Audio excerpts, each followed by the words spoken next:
gibt ja diese Geschichte aus ihrer Kindheit, dass sie eine Schulstunde lang auf dem 3-Meter-Brett gestanden hat und sich nicht getraut hat zu springen. Und unten schon alle gesagt, mach mal.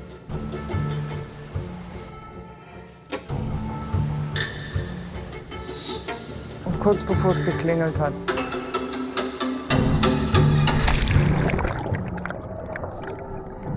ist sie dann gesprungen.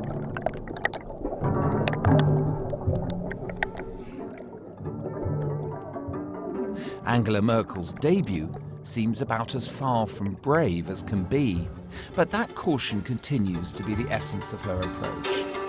An anti-hero using care and deliberation, moving discreetly on the political stage. Dies ist keine Wahl wie andere. Es steht viel auf dem Spiel. Avoiding show and high-flown rhetoric, perfect in many ways for a country where even the word leader cannot be pronounced without touching off dark historical resonances. The leadership that some other countries want Germany to have, the Germans don't want it because they're damned if they do and damned if they don't. And along with a self-consciousness about wielding power, there's a reluctance to speak its language, to articulate a system of ideas. Man hatte eine Kanzlerin, die keine Vision, keine Ideologie hat, sondern sie hat immer im Hier und Jetzt regiert. Her allies would argue that's unfair, that it confuses the absence of visionary political style with a lack of conviction. She is not so much impressed by ideological positions, but make no mistake about it, she is convinced by ideas.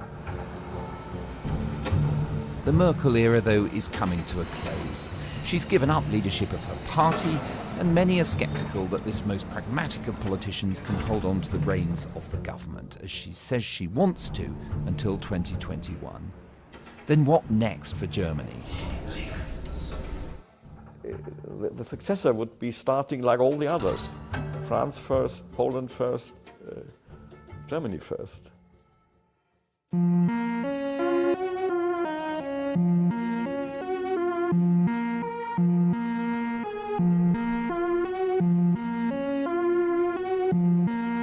When in 1989 the East German system collapsed, a world of possibilities opened for the PhD chemist working at an institute in Berlin.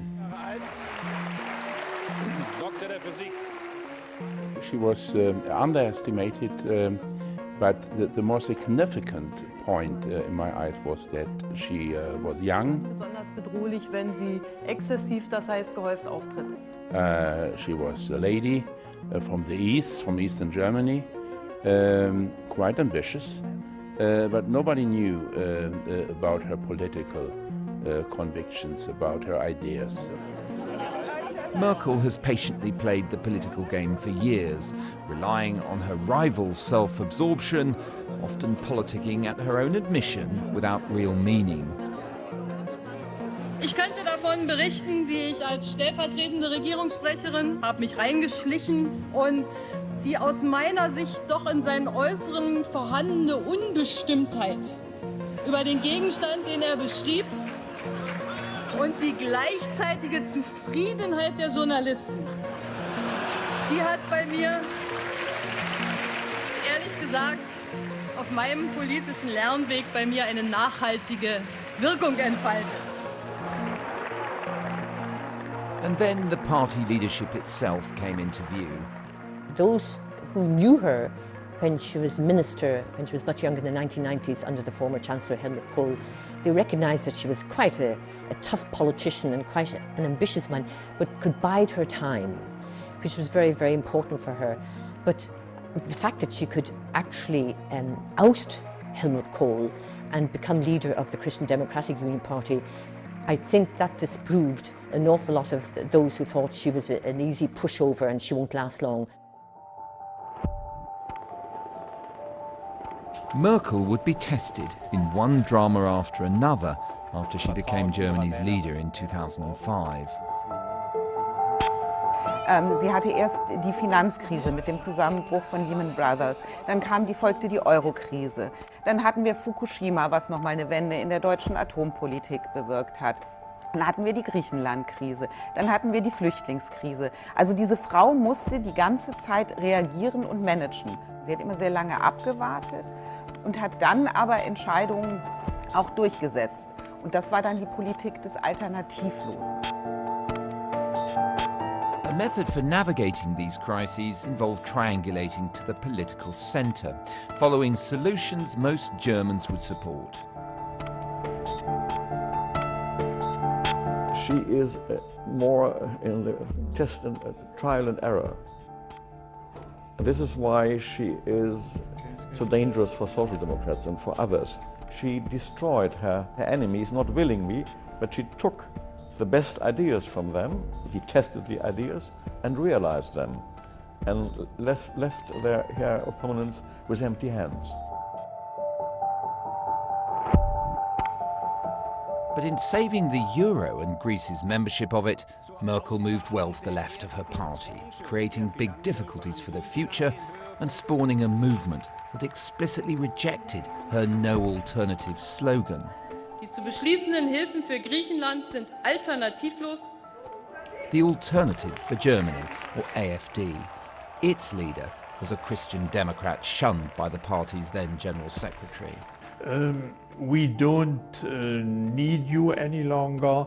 And he said that conservative voters have no other option than voting CDU, and so it makes no sense for the party to be conservative or to form right-wing ideas. And in solving the Greek crisis, she displayed another characteristic, one that would lead her into great difficulties, of making choices within a very tight circle of decision-makers. She hasn't reached out far enough when it comes to these critical decisions. She's made two major decisions which are very uncharacteristic. One was getting rid of nuclear energy, and the second one was the refugee issue. In both cases, there was the minimum of consultation, which I think was a strategic mistake on Merkel's part, because if you don't communicate these huge decisions, you really don't bring the public on board. And it was that issue, refugees, that would provoke the defining moment of her leadership. One where the old diving board deliberations were made impossible by the speed of events. At this time she was not a scientist, but she was somebody who was feeling. It was a Gefühlspolitik and not a rational politik. She was a champion of it. Like Blair and Iraq, Merkel's defining moment involves setting aside her usual caution and careful triangulation of public opinion, making a decision based on her emotional intuition. Und ich muss ganz ehrlich sagen, wenn wir jetzt anfangen, uns noch entschuldigen zu müssen dafür, dass wir in Notsituationen ein freundliches Gesicht zeigen, dann ist das nicht mein Land. In the Chancellery, Aidan Özgürüz was working the refugee issue. As hundreds of thousands arrived, she was alarmed to see European partners failing to follow Germany's lead. Europe didn't work as a union. And on the one hand, I think that Angela Merkel wanted to be kind of an example, like to say, okay, Germany caused so many disasters for Europe, so we are the first ones to do another thing now. And whereas its campaigning on the euro had failed to mobilise voters, migration created an opportunity for the AfD to seize the political ground to the right of Merkel. The refugee problem is a problem which you can find in every village, in every town. This economic discussion about Greece bailout was not so much impressive for the people to change their votes. Die Deutschen haben dieser Frau sehr lange vertraut. Sie haben ihr vertraut bis dann zu der Entscheidung, die sie getroffen hat im Sommer, Herbst 2015. Das hat dieses Vertrauen auch zutiefst erschüttert. Und ich glaube, daher kommt auch dieser tiefe bei manchen ist es fast in Hass umgeschlagen gegen diese Kanzlerin. In former areas of eastern Germany and in the south, the AfD vote soared in the last election, giving them more than 90 seats in the parliament. Merkel clinched victory for a fourth time, but she'd been damaged.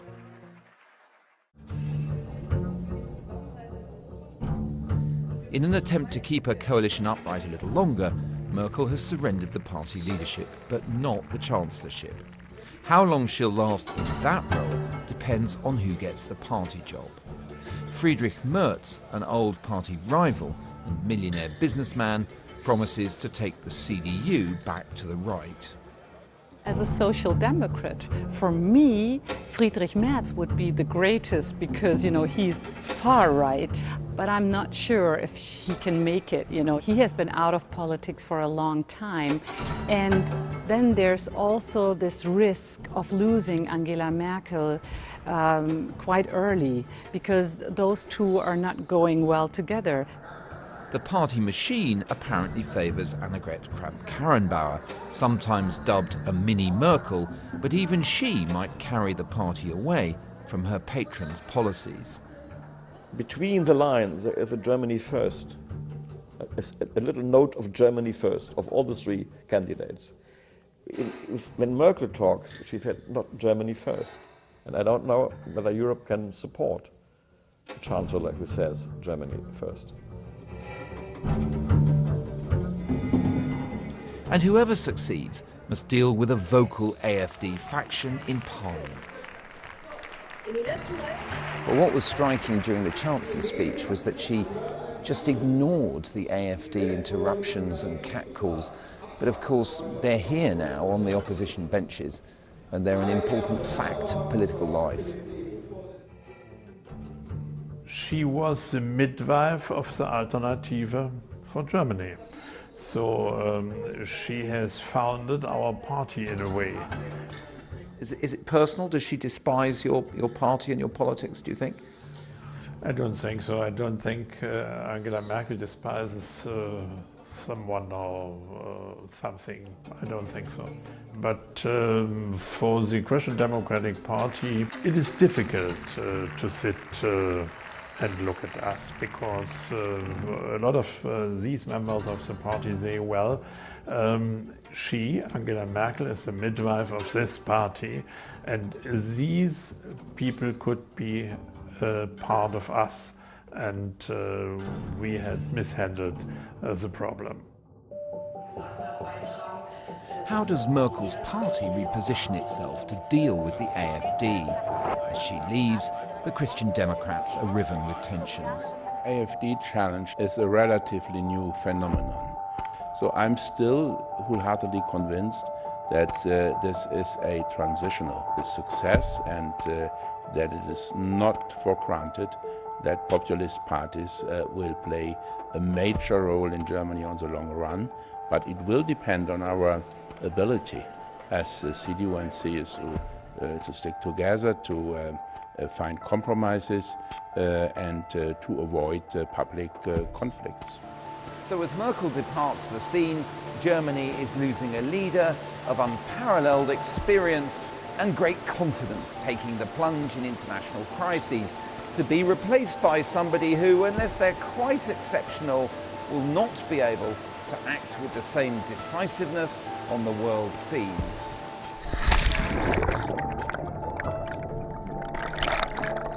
When you bring up German leadership and you talk to Germans about this, they hate the idea of leadership, but leadership is thrust upon them because it's the biggest country in the EU. Look at the global constellation. Leadership now has to be defined in a strategic sense, and this is not yet emerging in Germany.